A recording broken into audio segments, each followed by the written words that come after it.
Welcome to அபூவாஸ் Nalabagam. இன்றைக்கி நம்ம ரொம்ப நேரம் ஆனாலும் மிருதுவாக வாயில் வச்ச உடனே கரையக்கூடிய ரவா கேசரி தான் நம்ம இன்றைக்கி எப்படி பண்ணுறதுன்னு பார்க்க போகிறோம். கல்யாண வீடுகளில் சாப்பிட்டோம்னா ரொம்ப நேரம் ஆனால் கூட பாருங்கள் வாயில் வச்ச உடனே கரைஞ்சிடும். அதே மாதிரி தான் பண்ண போகிறோம். பாருங்கள் எவ்வளோ நல்லா சாஃப்டாக இருக்குன்னு. வாங்க இப்போ எப்படி பண்ணலான்னு பார்க்கலாம். ஃபஸ்ட்டு அதுக்கு அடுப்பில் ஒரு பாத்திரம் வச்சுட்டு அதில் நான் இந்த டம்ளரால் தான் 1 டம்ளர் அளவுக்கு ரவை எடுத்துக்க போகிறேன். எல்லாத்தையுமே நீங்கள் ஒரே அளவாலே அளந்துட்டு எடுத்துக்கோங்க. இப்போ இந்த டம்ளரால் 1 டம்ளர் ரவைக்கு நான் 4 டம்ளர் தண்ணி சேர்த்துக்கிறேன். அப்போ தான் ரொம்ப நேரம் ஆனால் கூட இறுகி போகாமல் சாஃப்டாகவே இருக்கும் நமக்கு கேசரி. இப்போ இந்த தண்ணி இதில் சேர்த்துட்டு அது கூடவே அதே டம்ளரால் 1.5 டம்ளர் அளவுக்கு நான் சர்க்கரை சேர்த்துக்கிறேன்.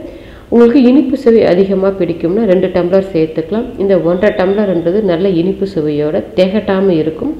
நம்ம ஈக்குவலாக சர்க்கரை போட்டு செய்யும்போது கொஞ்சம் சாப்பிட்டாலுமே திகட்டிடும். இந்த மாதிரி 1.5 டம்ளர் சேர்த்து செய்யும்போது கரெக்டான அளவில் இனிப்பு சுவை இருக்கும். அது கூட ஒரு சிட்டிகை அளவுக்கு உப்பு. நம்ம என்ன தான் ஸ்வீட் செய்தாலுமே உப்பு கொஞ்சமாக சேர்த்தோம்னா தான் நல்ல இனிப்பு சுவை தூக்கி கொடுக்கும். டேஸ்ட்டும் நல்லாயிருக்கும். அது கூடவே கொஞ்சமாக ஒரு 2 சிட்டிகை அளவுக்கு கேசரி கலர் சேர்த்துருக்கேன். இது ஆப்ஷனல் தான். உங்களுக்கு கலர் வேண்டான்னாங்க நீங்கள் வெள்ளை கேசரியாக கூட பண்ணிக்கலாம். இப்போ தான் தண்ணியை நல்லா கலந்து விட்டுட்டு இந்த தண்ணி நல்லா கொதி வரணும். இப்போ நம்ம தண்ணியை நல்லா கொதிக்க விட்டுடலாம்.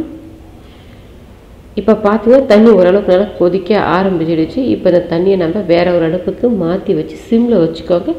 தண்ணி கொதிச்சுட்டே இருக்கட்டும். ரொம்ப ஆறிடக்கூடாது, கொதிச்சபடியாக தான் இருக்கணும். வேறு ஒரு அடுப்புக்கு மாற்றிட்டு நம்ம தண்ணியை சிம்மில் வச்சுட்டு இப்போ இந்த அடுப்பில் நான் கடாய் வச்சுருக்கேன். இந்த கடாயில் ஒரு 2 டேபிள் ஸ்பூன் அளவுக்கு நெய் சேர்த்துக்கிறேன். கேசரிக்கெல்லாம் கொஞ்சம் நெய் கூடுதலாக சேர்த்தா தான் நல்லாயிருக்கும்.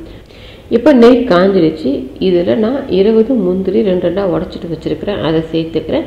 நான் முந்திரி மட்டும்தான் சேர்த்துக்கிறேன். உலர் திராட்சை எதுவும் சேர்க்கல. நீங்கள் விருப்பப்பட்டீங்கன்னா இது கூடவே பாதி அளவுக்கு முந்திரி ஃப்ரை ஆன பிறகு உலர் திராட்சை சேர்த்து ஃப்ரை பண்ணிங்கன்னா ரெண்டும் கரெக்டான அளவில் ஒன்றாவே சேர்ந்து ஃப்ரை ஆகிடும். இப்போ இந்த முந்திரி கோல்டன் கலரில் நல்லா ஃப்ரை ஆகட்டும். இப்போ பார்க்கும்போதே உங்களுக்கு தெரியும் முந்திரி நல்லா கோல்டன் கலரில் ஃப்ரை ஆகிடுச்சு. இப்போ நம்ம நெய்யை வடிச்சிட்டு முந்திரியை மட்டும் வெளியில் எடுத்துக்கலாம்.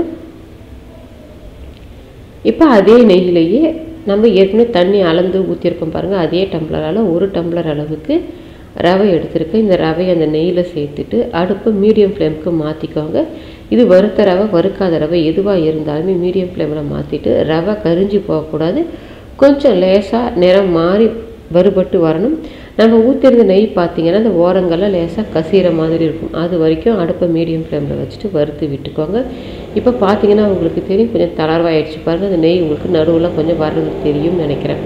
இந்த அளவுக்கு வந்ததுன்னா சரியாக இருக்கும். இந்த அளவுக்கு வறுபட்டு வந்த பிறகு நம்ம இன்னும் ஒரு அடுப்பில் கொதிக்க வச்சுருக்கிறோம் பாருங்கள். அந்த தண்ணியை அப்படியே சேர்த்துக்கோங்க. தண்ணி நல்லா கொதிப்பாக இருக்கணும். நம்ம இதை கலந்தெல்லாம் விட்டுட்டு தண்ணி ஊற்றணும்னு அவசியம் இல்லை. ரவையுமே நல்லா வறுத்துட்டோம். தண்ணியுமே நல்லா கொதிச்சு இருக்கிறதால கட்டியெல்லாம் தட்டி வராது பாருங்கள். உங்களுக்கு பார்க்கும்போதே தெரியும் கட்டி கொஞ்சம் கூட படவே இல்லை. தண்ணி நல்லா கொதிச்சிருக்கிறதால கொஞ்சம் கூட கட்டி தட்டலை. இப்போ அடுப்பை மீடியம் ஃப்ளேமுக்கு மாற்றிட்டு கை விடாமல் கலந்துக்கோங்க.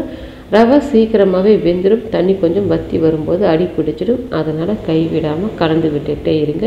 இப்போ பார்த்திங்கன்னா ஒரு பாதி அளவுக்கு ரவை நமக்கு நல்லா வெந்து தண்ணியெல்லாம் ஓரளவுக்கு வற்றி வந்துடுச்சு. இப்போ இந்த ஸ்டேஜில் கொஞ்சமாக ஒரு 2 ஸ்பூன் அளவுக்கு நெய் சேர்த்துருக்கேன். நெய் சேர்த்து கலந்து விட்டுட்டு இன்னும் கொஞ்சம் நமக்கு தண்ணி தளர்வாக இருக்குது. தண்ணி வற்றிட்டு சரியான பதத்துக்கு வரணும். இப்போ பார்த்திங்கன்னா நல்லாவே தண்ணியெல்லாம் வற்றிட்டு இந்த பதத்தில் இருக்குது பாருங்கள். இந்த பதத்தில் நமக்கு கரெக்டான அளவில் இருக்கும். இன்னும் ஒரு 2 நிமிஷம் நம்ம கலந்து விட்டோம்னா போதும். இப்போ இதில் கடைசியாக நம்ம ஏற்கனவே ஃப்ரை பண்ணி வச்சுருக்கிற முந்திரியை இதில் சேர்த்துக்கலாம். எங்கள் வீட்டில் பார்த்தீங்கன்னா ஏலக்காய் வாசனை பிடிக்காதுன்றதுனால நான் ஏலக்காய் தூள் சேர்க்கல. இந்த ஸ்டேஜில் நீங்கள் விருப்பப்பட்டீங்கன்னா கொஞ்சமாக ஏலக்காய் தூள் கடைசியாக 1 ஸ்பூன் அளவுக்கு நெய் சேர்த்து கலந்து விட்டுக்கோங்க. நம்ம இந்த மாதிரி நல்லா பாருங்கள். இன்னும் ஒரு 2-3 நிமிஷமே நான் நல்லா கலந்து விட்டுட்டேன். கொஞ்சம் கூட அந்த கடாயில் ஒட்டாமல் திரண்டு வந்துருச்சு பாருங்கள். நம்ம இப்படி எடுத்து போட்டோம்னா லேசாக அப்படியே கட்டியாக விழாமல் லேசாக தண்ணியாக விடுற மாதிரி இருக்குது பாருங்கள்.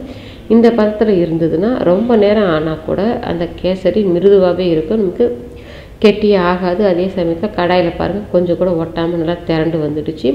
இதுதான் கரெக்டான பக்குவம். இந்த மெத்தடில் நீங்கள் செய்தீங்கன்னா உங்களுக்கு கேசரி ரொம்பவே அருமையாக இருக்கும். கல்யாண வீடுகளில் சாப்பிட்ற மாதிரியே நீங்களும் உங்கள் வீட்டில் ட்ரை பண்ணி பாருங்கள். ட்ரை பண்ணி பார்த்துட்டு எப்படி வந்ததுன்றதை கமெண்ட் செக்ஷனில் சொல்லுங்கள். லைக் பண்ணுங்கள், ஷேர் பண்ணுங்கள். அபூர்வாஸ் நலபாகத்துக்கு சப்ஸ்கிரைப் பண்ணுங்கள். கூடவே பெல் பட்டனை கிளிக் பண்ணுங்கள். அப்போ தான் என்னோடய அப்லோட்ஸ்லாம் உங்களுக்கு உடனடியாக கிடைக்கும்.